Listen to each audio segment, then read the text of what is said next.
से तारुफ करा दे। नीरज मेहरे इस वक्त हमारे साथ जुड़ गए, वरिष्ठ पत्रकार हैं। नीरज जी, बहुत बहुत स्वागत है। हार से हाहाकार हम बीजेपी में देख रहे हैं, जिसको लेकर एक स्पेशल फोर्स, स्पेशल टीम तैयार की है जो पता लगा पाएगी कि आखिर हार की वजह क्या है। सबसे पहले क्या कहेंगे आप? देखिए आर्य जी, जो टीम तैयार की गई है वो टीम है कहाँ की? पहली चीज तो भारतीय जनता पार्टी ये बताए कि वो टीम उत्तर प्रदेश की है या दिल्ली से आई है, क्योंकि जो प्रत्याशी लाए गए वो बाहर से आयात करके लाए गए। हार का कारण यहाँ उत्तर प्रदेश की भारतीय जनता पार्टी के किस नेता की हैसियत है जो हार की कारण बता पाएगा?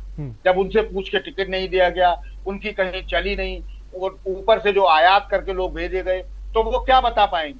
जब उनको यही नहीं पता कि हमारे लोकसभा क्षेत्र बनारस से कौन प्रत्याशी है, केवल ये पता है उनको, बाकी प्रत्याशी कौन होगा ये कहां से डिसाइड कर पाएगा? उत्तर प्रदेश में कौन सा नेता भारतीय जनता पार्टी का है जिससे ये पूछा गया हो कि हाँ आप प्रत्याशी कौन सा इस इलाके में चाहिए, कौन नहीं चाहिए? हार का कारण पहला मुझे जो समझ में आ रहा है वो है। दूसरा, संगीत सोम बालियान जैसा जो विवाद एक सड़क पे आ गया, ऐसे हर लोकसभा क्षेत्र में विवाद है। कौन से सांसद से कौन सा विधायक नाराज नहीं है, कौन से विधायक से कौन सांसद खुश है, ये सब चीजें देखनी होंगी। इनका अगर कमेटी बनाई भी गई है, हाफ टास्क फोर्स क्या सांसद से या विधायक से पूछने की हैसियत में है कि आप हमें बताइए कि आपने क्यों विरोध किया? पहले जाके संगीत सोम से पूछा जाए, बालियान से पूछा जाए क्यों विरोध किया। अब तो सड़क पे खुलेआम वो आ गए थे चुनाव के दौरान ही कि मैं भारतीय जनता पार्टी का प्रचार कर रहा हूँ, बालियान का नहीं कर रहा हूँ। तो इन सब चीजों को देखे ना भारतीय जनता पार्टी अपने। और अब तो नीरज जी एक कदम आगे आरएसएस वर्सेस बीजेपी भी देखने को मिल रहा है। नीरज जी, आप जनता के मुद्दों पे नहीं गए, जनता की बात नहीं सुनी आपने। अब तो एक कदम आगे आरएसएस वर्सेस बीजेपी भी देखने को मिल रहा है।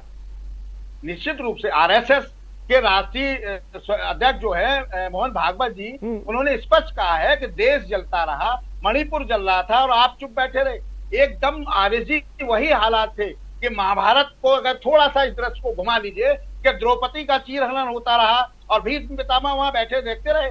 आप कह देंगे कि हम सो रहे थे या विदेश गए थे, आपको मणिपुर नहीं दिखाई दे रहा? मोहन भागवत जी ने बहुत अच्छी बात कही है। निश्चित रूप से देश के प्रधानमंत्री हों, गृह मंत्री हों, आप नहीं जा सकते थे, कोई बात नहीं, व्यस्तता हो सकती थी, प्रतिनिधि को भेज सकते थे, आप उनकी अपनी बात तो कह सकते थे, टीवी चैनल पे बोल सकते थे, मीडिया में बोल सकते थे।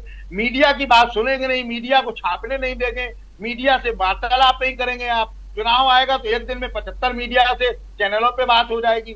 ये सब चीजें नहीं होगी, जनता के मन की बात भी आपको देखनी होगी। मोहन भागवत जी ने जो कहा बिल्कुल सच कहा है, और उन्होंने स्पष्ट एक बात जो कही है जो देश के लिए संदेश है कि विपक्ष को भी समझना चाहिए, विपक्ष को दुश्मन न समझे, वो भी इंसान है। ऐसा नहीं है कि चुनाव में उतर गए तो आप चाहे जैसे तानाशाही हो जाएगी, इस तरह से नहीं चलता है देश। तो मोहन भागवत जी ने बहुत अच्छी बात कही है, देश को जोड़ने की बात कही है, पक्ष और विपक्ष दोनों को जोड़ने की बात कही है, सामंजस्य बनाए रखने के लिए बात कही गई। जी आरिफ जी, ठीक है, बड़ी बात साफ तौर पे